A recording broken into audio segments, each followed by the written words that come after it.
el tema de la consecuencia de José Martí.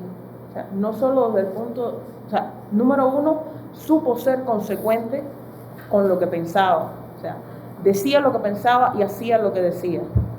O sea, esa línea entre pensamiento y entrega de su talento en función de la causa en la que cree y a la que está dispuesto a entregar su vida y su muerte finalmente, es algo muy considerable. Martí, todas las naciones, todos los proyectos revolucionarios, todos los proyectos de sociedad necesitan algo de lo que asirse. Es interesante, entonces el profesor Torres Cueva habla de eso. Si Martí no hubiera muerto, estaba pensando en José de la Luz y Caballero como figura ética de la revolución, del proyecto revolucionario. Se encontró con fotos, con cuadros de José de la Luz y Caballero en muchos lugares donde fue, en Estados Unidos, en Tampa, en Cayo Hueso. Y es interesante cómo el propio Martí está pensando en que hace falta un símbolo, en que hace falta un paradigma ético para llevar a cabo la revolución que él quiere llevar a cabo. Que, como decía el profe, no solo incluye el cambio de estructuras, sino que incluye la creación de estructuras completamente nuevas, la creación de un humano, de un tipo de ciudadano diferente, que va a tener una democracia, va a vivir en una república que difiere de la república que se está viendo, de la democracia que se está construyendo en los Estados Unidos, que difiere de las prácticas democráticas que se pueden ver en Europa. Y, sin embargo, Martí muere y se convierte él en el paradigma que estaba buscando construir a partir de otros antecedentes del proceso revolucionario cubano. Y dentro de ese paradigma, un elemento fundamental, clave, a la hora de apropiarnos de Martí y de estudiarlo y de tratar de entender por qué es casi una religión para el pueblo de Cuba, por qué fructifica y brota en momentos actuales, en momentos de crisis ética, se convierte en un referente de nuevo, o se redescubre como referente para muchas personas, tenemos que tener en cuenta el tema de la consecuencia. Martí fue capaz de verdad de entregarse a una causa y de morir por ella. Y lo otro es la consecuencia que eso ha tenido para nosotros entonces. Uno va a una universidad, un colegio, una universidad de Centroamérica, hacen una actividad política, cultural, etc. ¿Cuáles son los pósters que tienen en la actividad? ¿Cuáles son? El Che y Fidel. ¿Dónde están los héroes? ¿Dónde están los paradigmas de ese país? Cuba tiene a Martí, Cuba tiene a Fidel, el Che es cubano, es parte de la historia de la revolución cubana.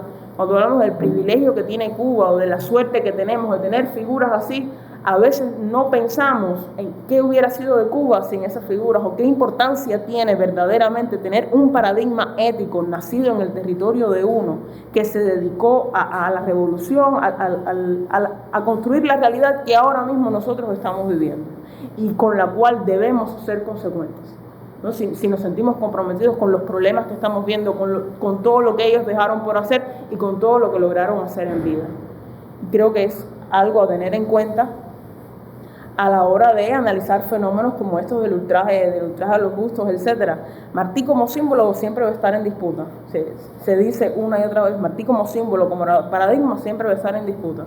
Y en la posmodernidad, en la era de la desacralización, en la era donde la evidencia histórica no existe, lo que hay son opiniones, la verdad no existe, todo es relativo, Martí se convierte en un símbolo de cualquier cosa también. Sí.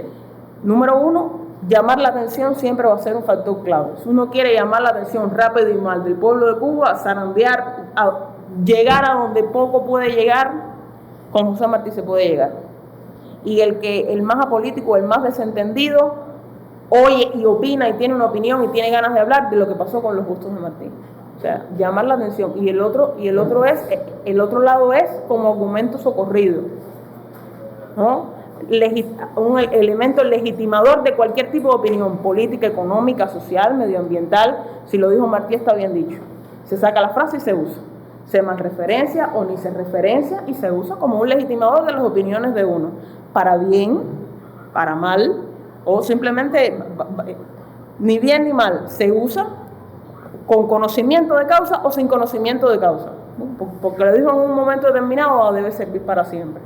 Y lo otro es la negación total de José Martí, que es a lo que supuestamente apuntaba este tema de los bustos de Martí, ¿no? Alguien que flagela los bustos de Martí está negando la imagen de Martí, está contrario a lo que Martí representa, pero eso también tiene muchísimas lecturas, y es algo de lo cual pudiéramos debatir indefinidamente, ¿no? Los usos de Martí, los malos o buenos usos de Martí. Eso que tú apuntabas conecta con la segunda pregunta que traía preparada, que tiene que ver con eso que tú pudiéramos denominar los usos de Martí, y que ha llevado a contraposiciones curiosas, porque a veces uno tiende a creer que Martí ha sido leído solo en el sentido revolucionario y progresista que se ha impuesto con la Revolución Cubana. Pero en la República coexistían el Martí institucional y el uso reaccionario de Martí con el uso revolucionario y reivindicador de lo mejor y más progresista del pensamiento martiano. Y cuando uno mira los dos grandes proyectos de nación que están en pugna hoy, el proyecto soberano y socialista de nación y el proyecto anexionista y de sometimiento, vemos que en ambos polos se usa Martí. Famosas emisoras radio y TV Martí, pero además todos los usos diversos que ha hecho el exilio histórico antagónico de la Revolución Cubana de José Martí. Todavía hoy en núcleos culturales de la contrarrevolución como es Miami se sigue produciendo obras importantes, poemarios, históricas y demás, que buscan de alguna forma convertir a Martí en algo que niega a verse el proyecto socialista de la nación cubana. Entonces, voy a aprovechar para unir dos preguntas, la segunda y la tercera. Sobre la base de esto es cómo pudiéramos valorar estos usos de la figura de Martí, forzando un poco la pauta, qué lecturas pudiéramos considerar legítimas y cuáles usan al apóstol para negar la esencia de su proyecto. Y ya una pregunta que va más a la relación social, entre el socialismo y el pensamiento martiano en la historia política de Cuba, particularmente en la historia reciente, porque los adversarios del proyecto socialista cubano gustan de hacer énfasis en supuestas diferencias irreconciliables entre la posición de Martí y el proyecto de socialismo marxista. ¿Es real este antagonismo? ¿Hay coherencia entre ambos proyectos? Si quieren, se dividen las preguntas, de una habla uno o los dos hablan de las dos, como les sea más cómodo. Empieza tú. A ver. ¿Has disparado todas a la vez? Sí, Una ametralladora. Ahí la línea es muy delgada, si no inexistente, entre uso y abuso, ¿no?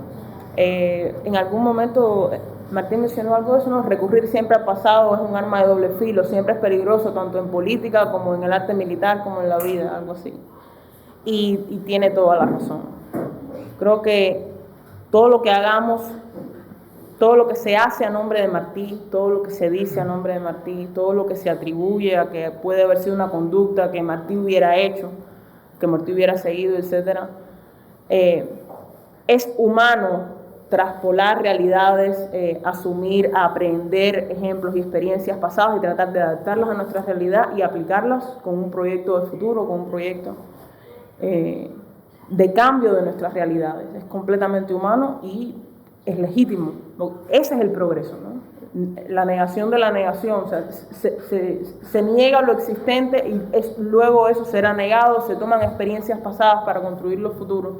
Sin embargo, en el caso de Martí, en el caso de cualquier autor que no vive, que no es contemporáneo con nosotros, incluso autores contemporáneos, yo creo que asumir la obra, asumir lo que dejó escrito, asumir lo que dejó hecho, tiene que partir de principios éticos fundamentales que tienen que ver con la capacidad ética y con la calidad ética de cada uno de nosotros como persona.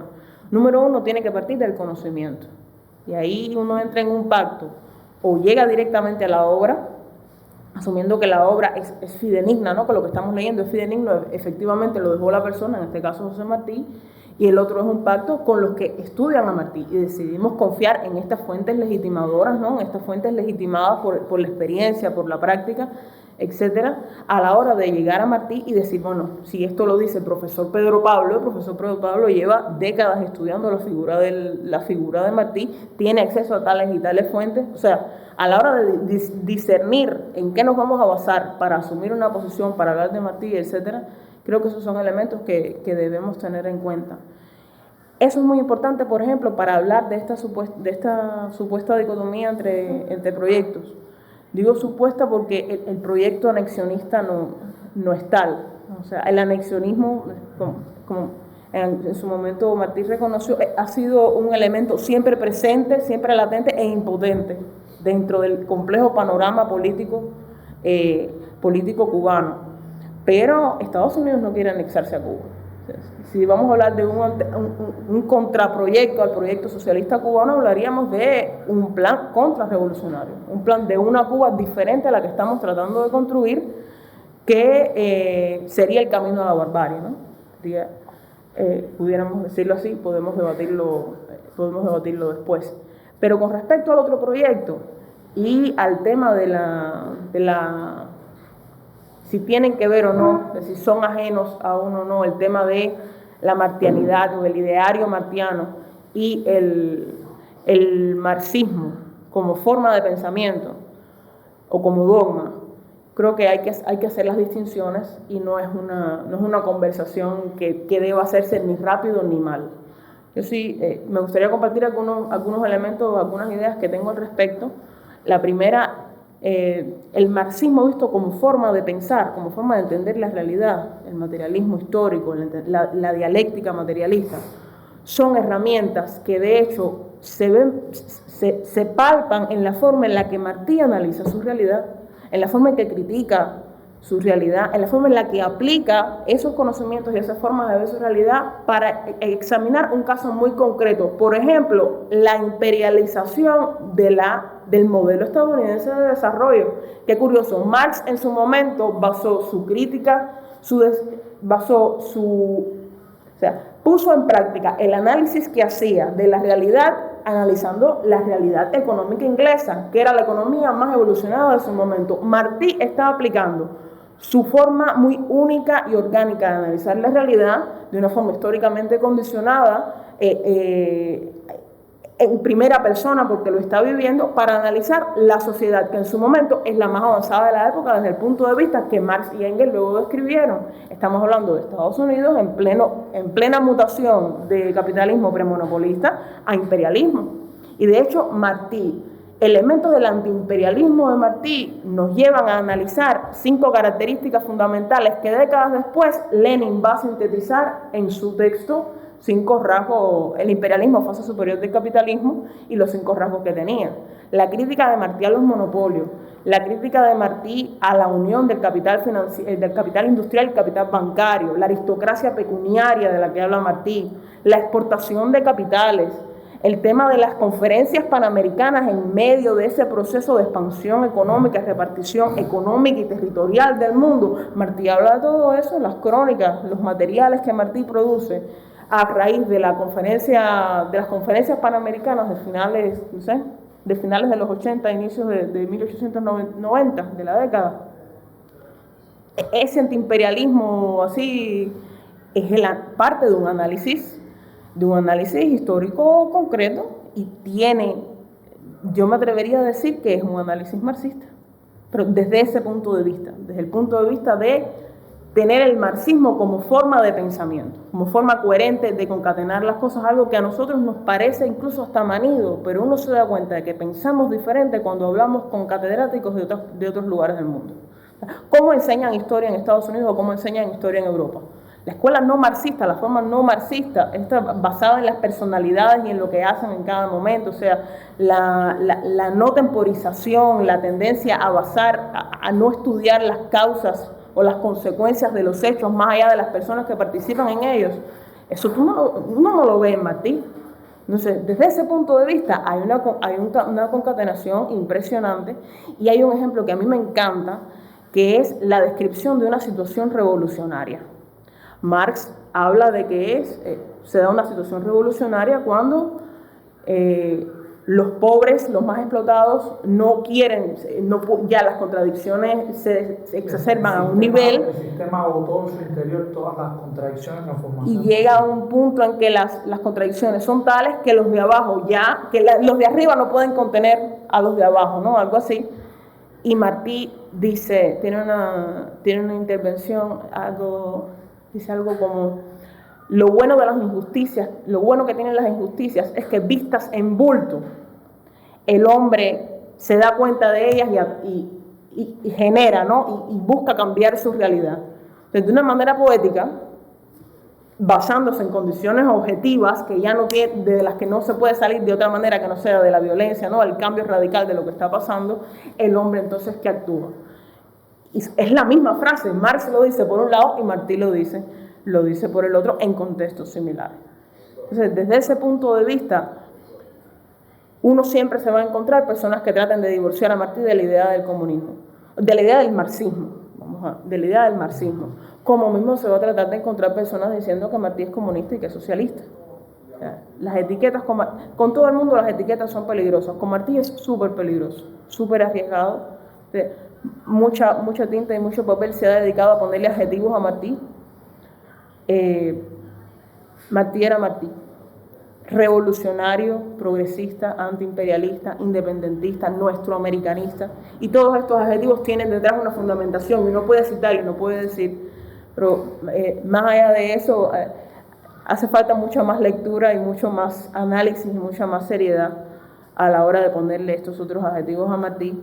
Sí hay un hecho, y es una forma muy, considero, muy martiana de darle solución al análisis, y es que se dice que los dos pilares, se cree que los dos pilares, y estoy de acuerdo con eso, los dos pilares, no uno solo, los dos pilares ideológicos de la Revolución Cubana son el pensamiento martiano por un lado, lo autóctono, lo creado en Cuba, con lo que nos identificamos con fuerza emocional y racional, y luego el pilar del marxismo-leninismo.